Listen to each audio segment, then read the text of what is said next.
Hello, welcome to Defense Disrupted. My name is Ian Kalin. I am joined today by a teammate, Daniel Hebb, engineering manager and principal engineer at TurbineOne. Very excited to be here. So, Daniel, you've had an extraordinary career in lots of places. You've been in the gaming industry. You've worked at big tech. You may or may not have worked for a large defense prime. How long have you been at TurbineOne now? It's now been like 2.5 years or so. Are you a builder? Are you a coder?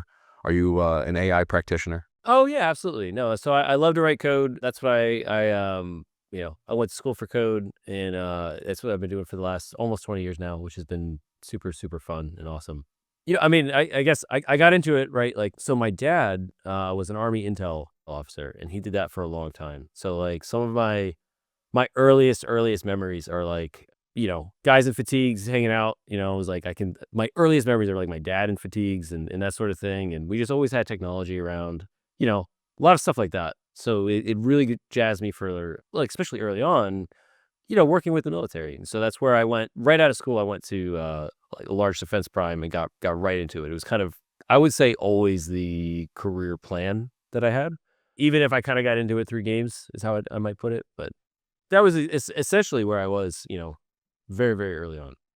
We're going to talk more about that gaming career and some other work you did, but I just want to point out some of the initial kind of doppelganger, different worlds that you've been kind of like, you've been living in different cultures simultaneously. Even though you're served in different ways in your own career, you had the family connection. You also seem to have it down to even your personal hobbies. I mean, have you ever, I don't know, done a physical fitness test at a Marine Corps base?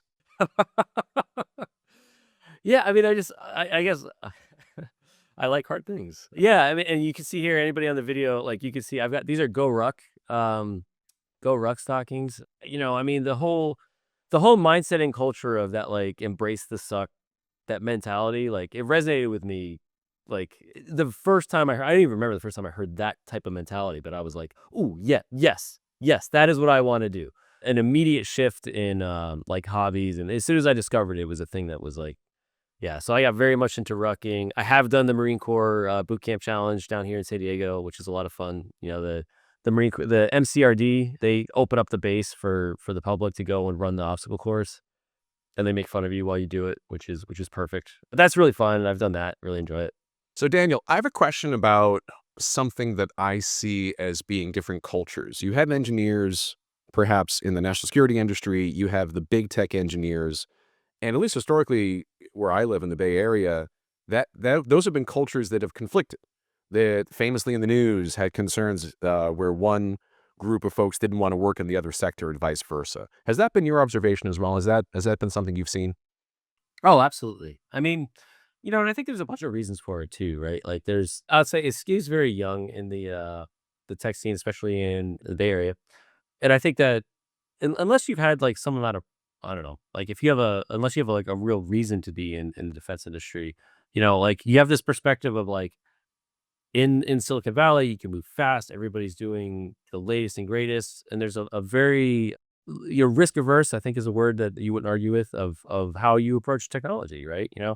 Like, everybody's heard stories of what it's like to work at a prime. I think even when I was in college, people were aware of it. It was like people knew the difference between going in these different directions. And So everybody say prime, you mean like a defense prime. So you have a college student like working for one of the bigs versus working for like big defense primes versus big tech. Is that something it was talked about in software engineering schools classes?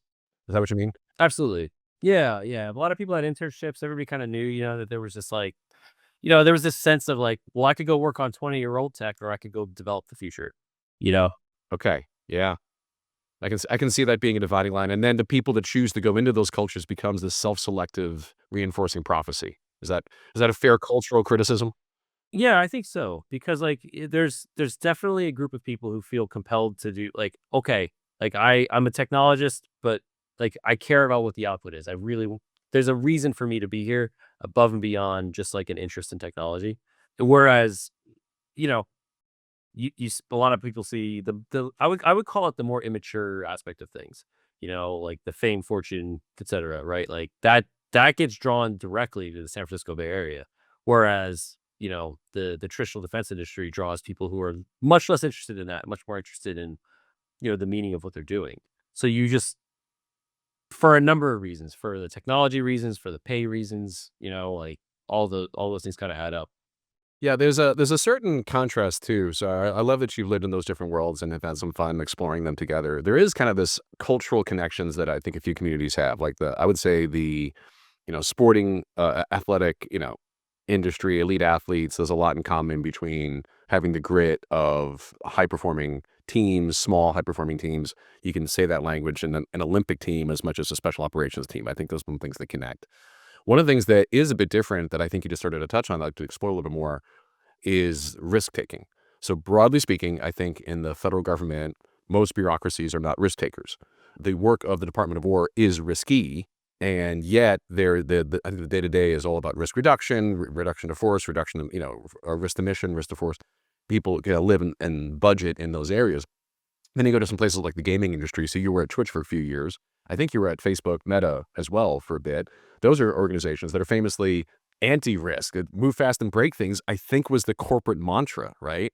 So that's again a little bit of a cultural clash. Am I painting that the wrong way? Is it wrong to say that the gaming industry has that culture, and yet now you're working in meaningful, high responsibility, purpose-driven work that sees risk differently? Do you see a contrast between these worlds that you've worked in? There is, but what's really interesting is that the location of it's different, right? Like I think if you squint at it, they look incredibly different. If you think about the Facebook production engineering team, like they take their job absolutely as seriously and as professionally as anybody in the military does, right? Like the people who are keep making sure that the servers are up, they're running, you don't have outages, right? Like I mean that is absolutely in the same tier of risk reduction that you see in some of the government, right?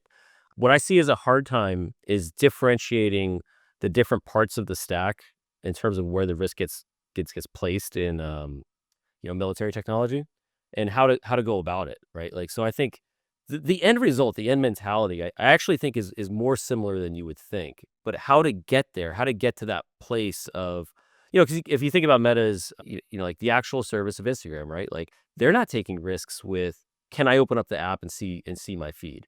Like that's the same level of risk reduction that you have in, is my, machine gun gonna fire? But in terms of like the rest of it and how you layer it and how you build it and find the rest of the things and figure out the functionality, it's like you have this very tiered layer of risk taking. If you have the ability to open your phone and get a news feed from Meta as being the least risk aspect of things, all the actual features themselves, the individual things that you're working with, like who cares? Like go crazy. It's like one of the most amazing things about working there was that you just need two people to release a feature. It's like I can write it and then somebody needs to approve it. One person needs to approve it. And then well, let's see what happens. But of course, like that's not true at that most core layer, right? It's not true how deep you go. Like there's a lot more scrutiny and that's where things are a little bit more, you know, rightly so, right? But what you see in the military, the contrast that I see is that everything is taken with that level of seriousness, right? And there's lots and lots of places where you don't need it. Like not only does it slow everything down, but it's like it doesn't even add value. It's like it's no, we need to play around with this stuff. That's a great transition into a question I was excited to ask you. I want to commit an HR violation right here on the podcast and release some private information about you on a recorded line. Okay. So, like, ready for this? Ready for us to get in trouble with somebody? Let's go. Let's go with this. All right. So I'm going to read a recent thing. We have a system for basically shout outs. And team members can shout out a greatness, but hey, my teammate did this great thing, and here's what it was. I'm going to read portions of this, and then I'm going to ask you a question. Shout out to Daniel, ... creating a bespoke vector map feature extraction clip, ... I worked, says this other employee, I worked at this other company for 2 years trying to get this clip and ship capability, ... Daniel just whack-a-moled it so the T1 can stay at the cutting edge. Brilliant. Okay, this is an internal performance mark of your excellence of just getting stuff done from a teammate who's seen some stuff, who's seen military technology frontline, been with a bunch of real high-end, high-tech companies as well. And yet still, Daniel, even among giants, you can just knock this stuff out in a way that makes everyone go, how the hell did that guy just do that? So I would call it, in the language of tech, 10x, 100x engineer. Apparently you're one of those. How is it that you stand out like that? How did you see those insights? How the hell are you so good? Well, that when you put it like that, I told you this was gonna be an HR violation. I said I was gonna violate something on the recorded line. I'm so glad, for those that can't see the video, we'll get into some pictures in a bit. So I'll describe Daniel's face right now. It's just, I think it's fair to say, of a compliment and a little bit of blushing, a little bit right now, a little. If you can't see it, you can probably hear it. And I do it not to make you feel uncomfortable, but to celebrate the fact with some data that apparently you're pretty darn good at what you do, even among others that are experts. Do you notice that about yourself? Does it stand out to you that this is not a normal capability in a normal market? yeah, I mean, I do think that I mean, there's a bunch of things that I want to say about it. I mean, I think I'm never satisfied. I think is a key part of it, right? Like, I think that for that specific feature that was just mentioned in that, it's like we're talking about, I think, the fourth iteration of it. And I didn't really show the first few of them because I was like, this isn't going to work. This isn't going to get it. Like, this isn't like, it does work, but this can't, like, and so that's when you go and like, you think about it intensely and then you take a walk and you just, I'm always kind of thinking about things like that.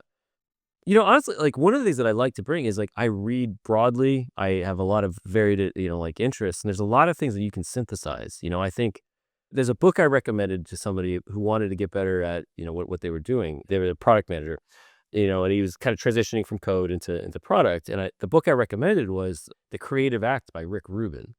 The response I got was like, "Are you serious?" And I'm like, "No, this is it, right? Like this is it, right? Because if you think about, I mean, some of the features that I've done, like I'm in the middle of a thing right now where I'm applying guitar signal chain processing to frontline perception systems. We say guitar signal. Have you seen my background? Wait, what? Can I help? Can I actually help? I know a little bit about that one. Wait, what happened? Yeah, yeah, yeah. Well, so just drawing the parallels between them, right? Like, so when I look at our software, we have not to go too deep into it, but like we have this thing called pipelining. And the first thing that I thought when I saw pipelining was, oh, that's just like my guitar. Right? And so immediately my head is in the space of how you work with guitar signal processing. And there's like complicated UIs for software tools on it in a studio, right? But that's the same problem that we're solving, right? We're doing that. We're doing it with something totally different. We're doing it with cameras and models and TAC integrations, but they're not that different, right? And so a lot of what I try to do is I try to draw connections between these disparate disciplines that have a lot of, have a lot of different thinking into it. So a lot of the work I've done very recently has been very much inspired by guitar signal chain processing. Not the military, not computer science, not right. Yeah. No, I mean, like I have a pedal board right over there, and the signal chain, the parallel where you place certain buttons, the parallel splitting, the like master chain that has downstream impacts. Like I can think it. I'm seeing it right now in my head, given that wonderful feature that I think we alone have. So I like that. We try not to mention too many companies on this podcast, but that's a great example. Dan, I'm so glad we have that at this company called TurbineOne. Let's talk more as we slowly build you up, and that like everyone who's listening here realizes just how amazing you are. Because if I started with that, you would have said no. But I think we're going to provide more and more evidence for just how lucky I am to be working with someone like you.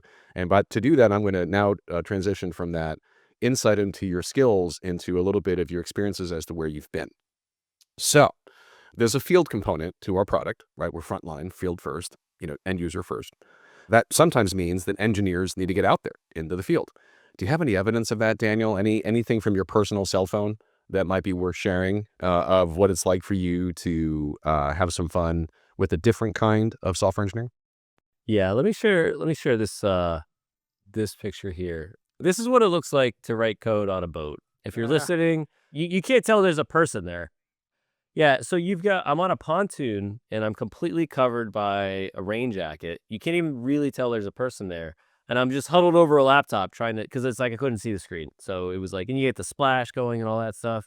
Yeah, you're on a boat in the ocean. It looks like, I think that's the San Diego Bay. I honestly can't tell. This is out near Florida. It's out near Cape Canaveral. Oh, that's that one. Oh, okay. Yeah, and just protected from the sea spray. But yeah, that was a lot of fun. I mean, it's how can you argue with being out on a boat, right? Like, of course, it's That's a different video. That's one of my favorite videos. That's an SNL thing. I think that's on a boat, but this is a different on a boat. Yeah, yeah, yeah. But, sometimes it looks more like this, right? Like, so that's another boat, and for those who can't see it, I'm, like, basically working inside of a hull of a boat, but my body's not in it, so because I couldn't reach, and this was, like, the whole way that this came about is it was, like, we were trying to connect to a couple different things, and we just didn't have all the right cables, and I ended up at one point having a cable that was only, like 3 feet long, and I needed to connect it to something that was more than 3 feet away, so I put my computer next to it and then just, got into the contortions and acrobatics and Hold whatnot. on, we gotta go faster than this. He's reaching deep into the boat as if he's, I don't even know, a doctor, like, reaching deep into the inside organs of the machine, also with a beautiful background. That is, I think, more San Diego. Yeah, this one's in San Diego, yeah, Yeah, yeah. and this one, there's the 2 parts of this metadata, like, aspect of this picture for those that can't see it. One, clearly Daniel's having the time of his life. He is so happy in this damn photo. It's hilarious. And the second piece that kind of is metaphorical to what I'm getting at with why you're so amazing, Daniel, rather than helping, there's another dude, like, up in your business, not helping at all, just sitting back and, like, watching you like, "That looks hard. I'm just gonna sit here. Yeah, how does he do that? Okay, I'm gonna smirk at you from the corner." It's like, "Okay, that's about right. That sounds about right." And yeah, so of course, there's some judger in the corner criticizing with his eyes, but not actually getting his hands in there and helping. That's kind of on brand. That's about right. That's what I think is usually the stories I hear about what you're doing out in the field. All right, let's go to the next one. You have another example, Daniel? Let's see, this is, this last one I'm gonna show, this was our makeshift setup. This is out at, this is Red Beach on Camp Pendleton, but, like, this is just a great show of, like, we showed up and there was nothing but just a dirty room, and we were like, "Alright, well, this is where we're gonna work for the next 2 weeks." So, we set up shop real fast, and it's like, it's folding chairs and laptops on things, there's no space for my keyboard. Like, this was awesome. This was one of the most fun things that I've, ever done. We're, like, running, like, you can't, these cables are going out the window, but they're actually going up to the roof, and we were like, "Well, how are we gonna get them up there?" And there's no ladders, there's no, like, nobody brought anything. There's people moving trucks to say, like, "Well, you can jump from my truck to the roof." Like, I mean, it's like, "You guys paid me to do this?" It does make me think more about our insurance policies, and, yeah, to be honest, like that side of my life. But I am also jealous that I wasn't there. So, yeah. Yeah. That's a bit different, right? But maybe not. That's the fun part of what I'm trying to, like, get into here. We have a lot of military folks listen to this podcast. Many of them are not software engineers, maybe don't know any what I would call software engineers that came from big tech. And so, I remember, as just thinking about this, I remember being in one of the earliest meetings of TurbineOne, and I think it's before you joined, Daniel. And we went to a meeting, and one of the great sales leaders who was pretty famous in certain communities, in military communities, walked in and was like, "And this is a real live AI engineer." And the room was like, "Wow, we thought you'd look different." And I was like, "Are they joking? Are they messing with us?" They're like, "Not really. No." And so I think that's a lot of, the fun here is that we're trying to demystify all sides, even if things are rapidly changing. And I think that the tech world is used to rapid transformations. I think your experience may also be a bit different for other software engineers who are used to windowless little cubicles in the corner as the way to be a rock star data scientist or machine learning engineer or robotics engineer. And yet you're kind of on, a different work environment, which is also maybe changing. Maybe more software needs to get into more fields. So, yeah, that's, let's go. So now that I've said that, let's go into it. Where do you see more of your work going? Do you think that more and more software engineers are going to be shoulder deep into robotic boats in the near future? Is that more of where the world is going? Is that its whole market unto itself? Yeah, I mean, I think so. I mean, I think it's increasingly necessary, right? I mean, if you just think about the things that AI can do and can't do, and then, of course, all things eventually become AI, I guess. But a lot, like, AI is extremely good at building the most common things right now. Like, if you need to build a real estate website or a photo sharing app, like anybody, you just build me that. Build me a Facebook copy. But, like, when you're trying to do something new, it's a lot harder, right? And especially in embedded systems, especially in things that have a lot more constraints to it. One of the things that you can't do on a boat is just spin up 5 more AWS instances.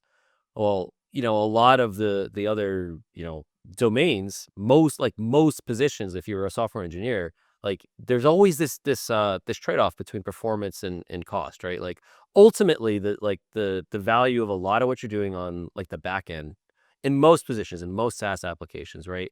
It's like it needs to be good enough so that it doesn't cost more servers, or it can cost more servers as long as that's cheaper than what it would have cost to do it better, right? Like that's you're in this kind of trade off of everything has to do with how much is it going to cost to run this, and it's infinitely scalable. It's just a dollars problem, and that's not at all the case. When you're out here, when you're on a boat, you have what you have.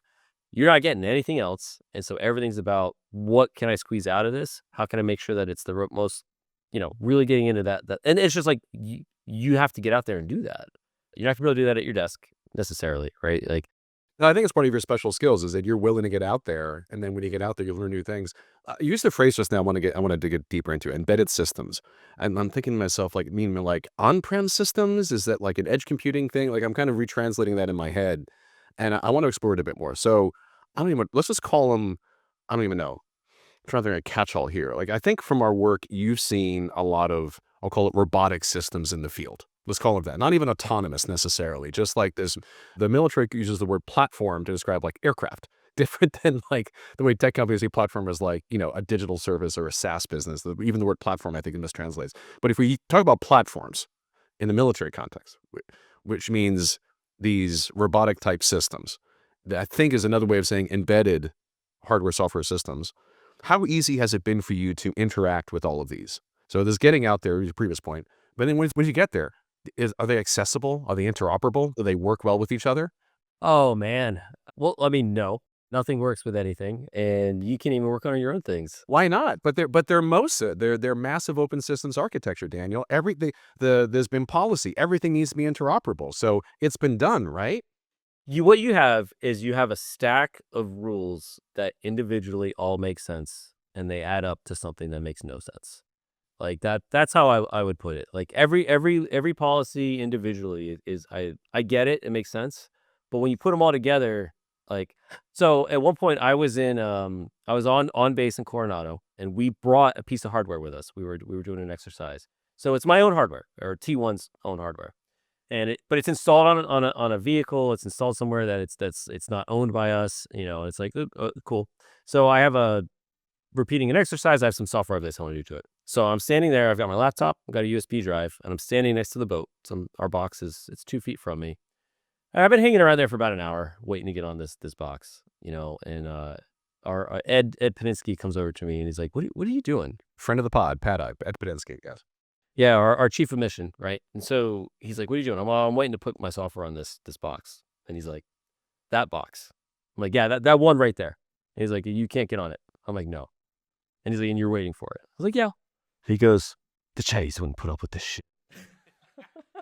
And of course, there's a whole bunch of good reasons for it, but at the same time, like, Yeah, this just drifts for fun. Like, there's a famous story of the thumb drive in the parking lot of a agency that some employee, oh, it's a free thumb drive, and he took it. I don't know, the person took it into the office. Lo and behold, that thumb drive was laden with spyware, hacked the system. Famous story, a bunch of news from like 10, 15 years ago or something. So like, yeah, like the one thumb drive has fear, and as was my first question about risk, has fear associated with it, with good intention. But then you go downstream, and then there's here's the super capability, and I can't get it into that darn boat right in front of me. Yeah, I can see the balance. Yeah. yeah. I mean, I'd love to see where it goes, so how do you fix that, right? And I think that it all has to do, if you go back to that layering example I went to earlier, like, I think that I do see a trend towards the right direction in this sense, where it's like you experiment, like you cut all the rules at certain places, and then as you get closer to real deployments, you kind of bring them back. So for example, I have been on an exercise recently where I was blown away by this, but a Navy asset was handed to me, and they said, "No, no, no, do whatever you want to it." I was like, "Anything? I can plug anything into it." And they were like, "Yeah, we're gonna wipe it as soon as we're done. It's just for this exercise, but in this short time, yeah, do whatever." Right. And that was fantastic, right? Like That's rare. That's like, oh, I'm allowed to put software on hardware. Wow, that's a standout. That's yeah, Yeah, I'm going to disagree a little bit from my perspective. I think because of the explosion in drone warfare, Ukrainian lessons learned from battlefields, and just the sheer money, just more money on more drones. Just in the past 2 weeks, there's just more stuff getting out there. And my perspective is that our market incentivizes vertical integration. They want it all locked in. I can control the whole end user experience all the way down to the batteries and everything in between. Vertical integration. Famously, consumer products do a lot of this, right? In terms of Apple devices or Roku TVs or things like that. However, what for interoperability, it implies horizontal unbundling. I can put any software on any hardware, which is deeply offensive if you're a vertically integrated company, because then it means you lose market share, you lose control, there's cyber exposure, there's a burden to have sockets and interfaces and data exchanges and things that if you're vertically integrated, if you built your own software, you don't worry about any of that because you just did it yourself. You containerize them. And so I think when things like drones and new hardware, new platforms hit the streets, there is this vertical lockdown. And so broadly, then everyone has the nerve to be surprised, my opinion, not your opinion. I'm going to challenge this from a technical architectural view. Everyone has the nerve to be surprised. Wow, they don't interoperate. How'd this happen? Well, so let's go back to MOSA for a minute because it doesn't catch everything, right? And that's part of the problem, right? Like, so there's two problems with the MOSA interface that I see. One is that there's a missing connectivity tissue between them, and that is just simply, you can kind of think of it as like the network layer, right? It's just like well, how are these interfaces? Okay, so you're going to have an interface between these two. I got it. That makes sense. But how are you going to make sure that that's truly something that's going to actually work at the physical layer, right? Like, connecting these things because it always breaks down there. Even if you were to say like I have a MOSA certified interface between T1 and the next piece of software that's on a drone or a vehicle, like you could be 100% MOSA compliant there, but then the platform itself has a security policy that says these two can't talk to each other that way. And that's something I have actually seen. It's like, no, we're 100% MOSA compliant, and yet we can't talk to each other. That's the stuff that drives me. I gotta say, it drives me so crazy. It's like the way we use words is like that's not what that means. That's not. We're fully interoperable, but we can't talk to each other. No, buddy, say that out loud to yourself. And I feel like there's a lot of it just lost technologically. They'll like addicted to the phrase and then be surprised by the reality. Yeah, for sure. And then, of course, the other thing that comes up a lot with MOSA and all the different, working groups that I've been to is just that they draw the boxes in a way that really fit the military, but not the industry, right? And so you have these boxes that we just like. It doesn't make business sense for us to plug into the MOSA boxes that are provided to us. It just doesn't make sense. Like it makes sense for them, but it's much more. The Tetris needs to be much more flexible of where these things plug in, and I think that's hard, right? Like a lot of there's this doctrinal, like, no, we just want you to do just this one thing. And it's like, well, it doesn't make sense. Like, I mean, we could, but you're not nearly getting the benefit from us, so you have this collection of things that on paper all work together, but it's very similar. It's exactly like the rules, like you have all these rules. Every rule makes sense individually. It adds up to a meaningless system. The most architectures they all make perfect sense at the micro level, but when they ladder up to a bigger system, it's lost its way. So if you're a new engineer listening to this podcast right now, I think maybe you're not a new engineer, maybe you're a senior engineer, but thinking new ways about working in the defense industry, national security industry. If you listen to the last 5 minutes, that person, I'm projecting, may think, wow, this market's hard. It's hard to deploy stuff. Man, I don't want that kind of friction in my code. I want to be able to see stuff get out there. Teeing up a phrase you mentioned earlier, embrace the suck, to quote you. Why is that kind of friction worth overcoming? Why is it still worth fighting for if you were to speak to the engineering folks and the computer scientists that may be listening to this? What advice do you have to that emotion that I think they may be feeling? The harder the challenge, the better the reward, right? Like when you do accomplish this stuff, it feels way better than it's like, if you need to go innovate in the cloud and you do it real quick, it's like cool. But if you can get stuff onto a UAV that nobody wanted you to get onto, and you get it and it flies and it works, and and even to the MOSA stuff, something that we do a lot of the times is like I will sign up to do a small piece in the MOSA block, and they'll say don't do anything else, and I'll say okay, I'm gonna do everything else. And then when the other parts of the block don't work, we're like, oh, but check this out, right? Like, I mean, there's just it's everything from the harder the challenge, the more worth it is. But also, like, it's not at all insurmountable. It's just like it just requires different tactics, right? Like, it's to quote Jocko podcast, it's just terrain. That's all it is, right? Like, okay, you've got mountains here, like go around them, right? And you can do that, and we've done it successfully a number of times, and there's a whole level of satisfaction to that I really enjoy. Well, we're about at time, so I'm going to say a very special thank you once again to Daniel Hebb. Thank you so much for joining this podcast. You're welcome. It was a pleasure to be here.